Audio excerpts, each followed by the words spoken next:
आज हम types of secretary के बारे में डिस्कस करने वाले हैं। मैंने हर एक टाइप का अलग से वीडियो भी बनाया है, personal secretary, secretary of a non profit association, लेकिन इस वीडियो में मैं आपको एक साथ सारे के सारे टाइप्स बताऊंगा, तो आपका पढ़ाई एक ही वीडियो में हो जाएगा। और आपको इंडिविजुअल लेवल पे डीपर जाना है secretary of a joint stock company, तो उसका भी आप वो वीडियो देख सकते हैं। ठीक है, तो ये क्वेश्चन वैसे सारा का सारा तो नहीं आएगा, क्योंकि आपको 2 घंटा लग जाएगा पूरा लिखने, पूरा डेप्थ में जाने के लिए। तो ये इसमें पर्सनल सेक्रेटरी आ सकता है 4 मार्क का, या कोई भी 2 आ सकता है 8 मार्क का, लेकिन आपको नॉलेज थरो रखना पड़ेगा। अभी टाइप्स ऑफ सेक्रेटरी में सबसे पहले तो पर्सनल सेक्रेटरी एक इंडिविजुअल दूसरे सेक्रेटरी को रखता है। जैसे कि मुकेश अंबानी ने एक सेक्रेटरी को रखा, एक डॉक्टर ने रखा, चार्टर्ड अकाउंटेंट ने रखा, एक्टर, लॉयर, पॉलिटिशियन। सो एक आदमी दूसरे आदमी को, आदमी या औरत को सेक्रेटरी के तौर पर रखता है। इंस्टीट्यूशनल एक ऑर्गेनाइजेशन है। ऑर्गेनाइजेशन में क्या क्या आएगा? नॉट फॉर प्रॉफिट मतलब रोटरी क्लब, कोऑपरेटिव सोसाइटी मतलब Saraswat bank, joint stock company मतलब रिलायंस, गवर्नमेंट डिपार्टमेंट जैसे मिनिस्ट्री ऑफ फाइनेंस के अंदर डिपार्टमेंट, सब मैं एक्सप्लेन करूंगा, अदर बॉडी कॉर्पोरेट्स। तो अभी एक एक करके मैं आपको बताऊंगा। इसमें यदि एक और चीज जोड़ना है वो भी आपको बताऊंगा, जिससे आपको मार्क्स ज्यादा आए। अच्छा, आप क्या करोगे? जब भी पर्सनल सेक्रेटरी आया, आप इसको ऑल्सो कॉल्ड एज भी कर सकते हो, एक पॉइंट लिख सकते हो, also called as. Also called as मतलब पर्सनल सेक्रेटरी को पीए भी बोलते हैं, पर्सनल असिस्टेंट भी बोलते हैं। और ये बहुत अच्छा लाइन है, it is the oldest time. आप राजा महाराजा में, भारत में तुम देखोगे क्या बोलते थे? अमत्या। तो अब पर्सनल सेक्रेटरी कौन अपॉइंट करता है? Busy individual like industrialist, businessman, doctors, politician, lawyers, ये सब करते हैं। यहाँ पे अपॉइंटमेंट बोला है, कौन करता है? So as to enable them to concentrate on their primary work. एक बात बताओ, डॉक्टर का मेन काम क्या है? ट्रीटमेंट करना, लेकिन प्रिस्क्रिप्शन लिखना, ठीक है। और आज के तारीख में मैं आपको बताता हूँ, डॉक्टर के ऐसे असिस्टेंट रहते हैं जो डॉक्टर के पास जाने से पहले ब्लड प्रेशर आपका चेक कर लेंगे, आपका वेट, आपका ग्लूकोज, शक्कर जो है ना, ग्लूकोज, वो चेक करके लिख के आपके साथ वो कागज भेजेंगे। सो डॉक्टर को वापस चेक करने की जरूरत नहीं, उतना डॉक्टर का टाइम सेव होता है। आया समझ में? तो doctor, lawyer, engineer, CA, actor, politician, leaders, minister, सबके अपने अपने सेक्रेटरी होते हैं। कुछ कुछ के तो 2 या ज्यादा भी सेक्रेटरी हो सकते हैं, काम का लोड बहुत ज्यादा रहता है। अच्छा, क्वालिफिकेशन, डॉक्टर रहेगा तो बोलेगा मुझे बीएससी केमिस्ट्री या बायो चाहिए, लॉयर रहेगा तो बोलेगा मुझे लॉ का स्टूडेंट चाहिए, इंजीनियर रहेगा तो बोलेगा मुझे सिविल या मैकेनिकल का चाहिए, सीए बोलेगा तो एमकॉम चाहिए, एक्टर बोलेगा तो फ्लुएंट इन इंग्लिश चाहिए, पॉलिटिशियन बोलेगा तो डिप्लोमा या BCom, bachelor in political science किया होगा, लीडर होगा तो बोलेगा डिप्लोमेटिक आदमी चाहिए, मिनिस्टर रहेगा तो नॉलेज की बात करेगा। सो हर एक का, बट प्रिस्क्राइब्ड क्वालिफिकेशन नहीं। जैसे कंपनी के लिए कंपलसरी सीएस क्वालिफिकेशन चाहिए, लेकिन इनके लिए ये लोग अपने हिसाब से क्वालिफिकेशन मांगेंगे, कोई कायदा नहीं है।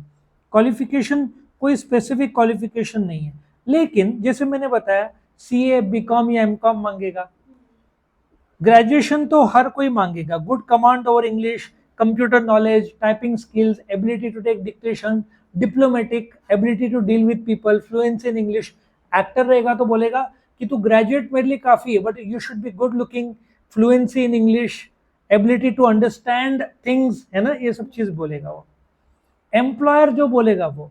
अब इंस्टीट्यूशनल सेक्रेटरी में let us come to the first part, secretary of a non profit association.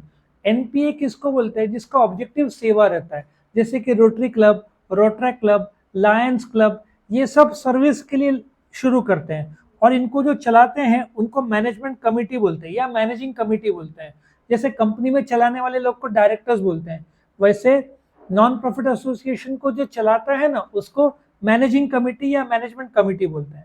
सो ये social, educational, cultural, art, sports के लिए फॉर्म होते हैं, और इनका इंटेंशन प्रॉफिट नहीं सेवा रहता है।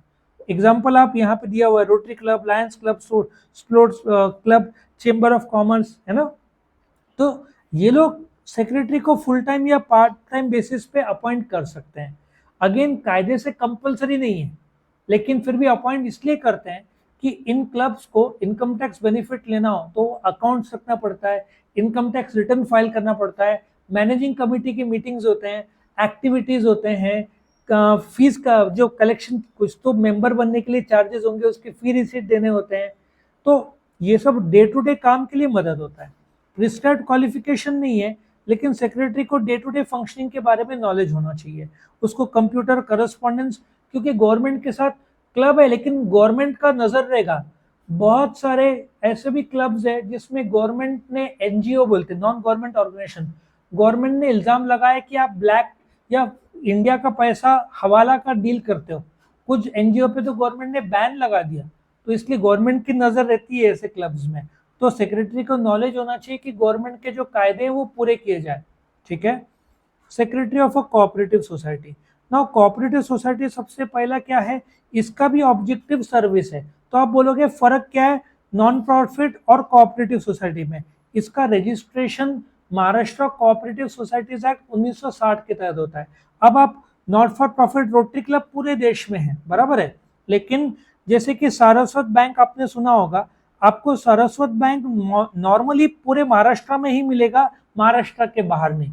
और कुछ कुछ तो ऐसे बैंक है जो नासिक में, तो नासिक में ही रहेगा, और कुछ नासिक डिस्ट्रिक्ट में जैसे नगर, औरंगाबाद, और सारस्वत जैसे पूरे महाराष्ट्र में।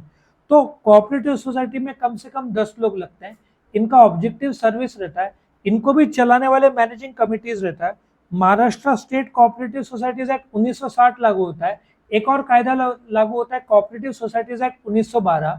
इनको फाइनल अकाउंट्स और मैनेजिंग कमेटी की मीटिंग्स, उसका मैनेजिंग कमेटी का एक हेड होता है, चेयरमैन, मैनेजिंग कमेटी और सब कमिटीज होते हैं। जो मेंबर्स होते हैं, जैसे कि आपको कोई बैंक का, कोई नहीं, एसबीआई पब्लिक सेक्टर हुआ, एचडीएफसी प्राइवेट सेक्टर, वो लोग कोऑपरेटिव ही नहीं आते। तो कोऑपरेटिव बैंक्स रहता है, वो अपने नाम के आगे कोऑपरेटिव बैंक क्लियर बोलता है। तो वहां पे जो मेंबर्स होते हैं, 3000 बन के आप मेंबर बन सकते हो। आप सबके लिए कॉमन है 3000।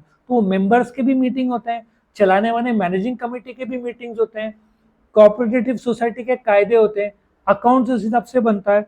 तो सेक्रेटरी को अपॉइंटमेंट कौन करता है? मैनेजिंग कमेटी करते हैं। और सेक्रेटरी का लगभग हर कोऑपरेटिव सोसाइटी अपॉइंट करता है, क्योंकि मीटिंग्स होते हैं मैनेजिंग कमेटी के, मेंबर्स के, महाराष्ट्र गवर्नमेंट के तरफ जो कायदे होंगे, आपको डॉक्यूमेंट्स रिटर्न सबमिट करना पड़ेगा, मीटिंग के जो रिकॉर्ड रखना पड़ेगा जिसको मिनट्स बोलते हैं, आपको कितने मेंबर्स है, कितना कलेक्शन आया, final accounts, income tax act 61 के साथ जो कायदे हैं वहां पे भी सब फॉलो करना पड़ेगा। तो लार्ज स्केल कोऑपरेटिव में लोग फुल टाइम एम्प्लॉय हायर करते ही हैं। ठीक है।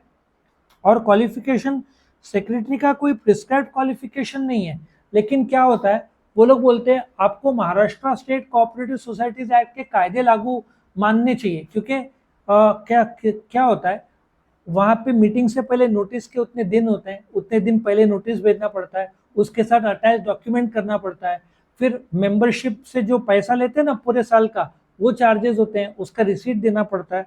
सो उसको अच्छा नॉलेज होना चाहिए दो कोऑपरेटिव सोसाइटी का, एक महाराष्ट्र कोऑपरेटिव सोसाइटीज एक्ट 1960 और जो पूरे देश के लिए एक है कोऑपरेटिव सोसाइटीज एक्ट 1912, फिर multi cooperative societies act, income tax act 1961, ये सब भी नॉलेज होना चाहिए।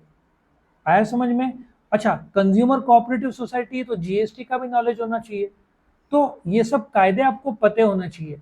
और स्टैम्प, कुछ जगह पे स्टैम्प लगता है, ये सब नॉलेज होना चाहिए। तो ग्रेजुएट ही नहीं, पोस्ट ग्रेजुएट भी ये लोग मांग सकते हैं।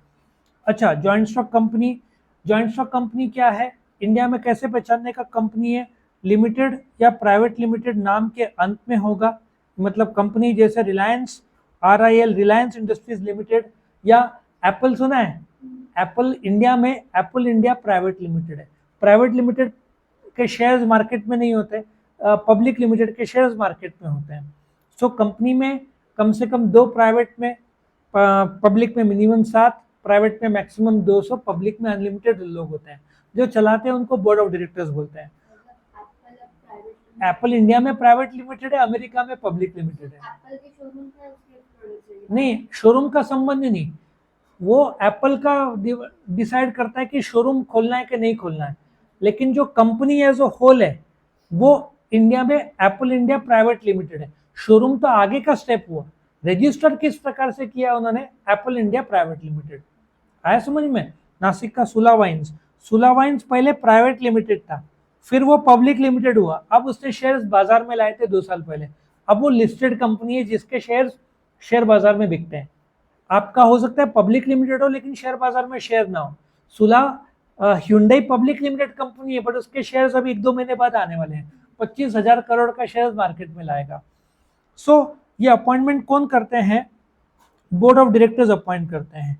उनका क्या काम है, कंपनी और बोर्ड ऑफ डायरेक्टर्स के बीच में, या बोर्ड ऑफ डायरेक्टर्स और जो कंपनी के मालिक के शेयर होल्डर्स के बीच में कनेक्टिंग लिंक बनना, बोर्ड ऑफ डायरेक्टर्स और एम्प्लॉयज के बीच में लिंक बनना। जो एक कंपनीज एक्ट में की मैनेजर पर्सनल है, मैनेजिंग डायरेक्टर और मैनेजर। सो सेक्रेटरी को की आदमी कहा गया है कंपनी का। सो जो कंपनी का शेयर कैपिटल 5 करोड़ से ज्यादा है उसको full time company secretary appoint करना पड़ेगा, और उसका qualification company secretary ICSI Delhi द्वारा एग्जाम जो है वो पास करना जरूरी है, ऐसे नहीं बन सकते। आया समझ में। Next, secretary of a government department. Now India के प्राइम मिनिस्टर कौन है, नरेंद्र मोदी जी है। तो देश चलाने के लिए डू यू एग्री, अलग अलग मिनिस्ट्रीज होते हैं। मिनिस्ट्रीज जैसे मिनिस्ट्री ऑफ फिनेंस होता है, मिनिस्ट्री ऑफ फिनेंस की हेड कौन है, निर्मला सीतारमण मैडम जो है।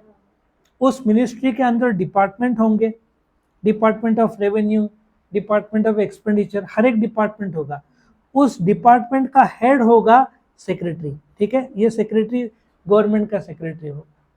सो गवर्नमेंट के अंदर जो अलग अलग मिनिस्ट्रीज होते हैं, ministry of defence, ministry of external affairs, ऐसे करीबन 50 मिनिस्ट्रीज है। जैसे आपके कॉलेज के अंदर कॉमर्स साइंस आर्ट्स 3 हो सकता है कॉलेज के अंदर, है ना, तो वैसे गवर्नमेंट चलाने के लिए मिनिस्ट्रीज होते हैं। मिनिस्ट्री का हेड कौन रहता है, मिनिस्टर। मिनिस्टर उस मिनिस्ट्री का हेड रहता है। मिनिस्ट्री के अंदर डिपार्टमेंट्स होते हैं, उस डिपार्टमेंट का हेड होता है सेक्रेटरी। उस सेक्रेटरी ने IAS जो UPSC के एग्जाम वर्ल्ड के टॉप 10 टफेस्ट कोर्स में से आते हैं, उसको UPSC एग्जाम पास करना पड़ेगा। फिर वो चुनेगा IAS में जाना है, IFS में जाना है, IPS में जाना है, फिर वो जो कैंडिडेट है उसका चॉइस होगा। So government of India, state government में मिनिस्ट्री होते हैं, मिनिस्ट्री के अंदर डिपार्टमेंट होते हैं, उस डिपार्टमेंट का हेड होता है सेक्रेटरी। वो सेक्रेटरी रिपोर्ट करेगा मिनिस्टर को। बहुत बड़ी पोस्ट है, जैसे फिनेंस सेक्रेटरी होते हैं, डिफेंस सेक्रेटरी होते हैं, होम सेक्रेटरी होते हैं, और इनके ऊपर आते हैं मिनिस्टर, और सारे मिनिस्टर्स के ऊपर होते हैं अपने प्राइम मिनिस्टर। आया समझ में। तो कैसे बनते हो आप, IAS का एग्जाम दो, UPSC जो द्वारा कंडक्ट होता है वो एग्जाम पास करो, फिर IAS आप बनने के बाद आप कर सकते हो ये। तो आपको समझ में आया ये। तो इस प्रकार से आप ये चार्ट भी जरूर से ड्रॉ कर लेना, तो आपका काम हो जाएगा। वीडियो पसंद आया तो लाइक करना, फ्रेंड्स के साथ शेयर करना, और चैनल को जरूर से सब्सक्राइब करना। Thank you for watching.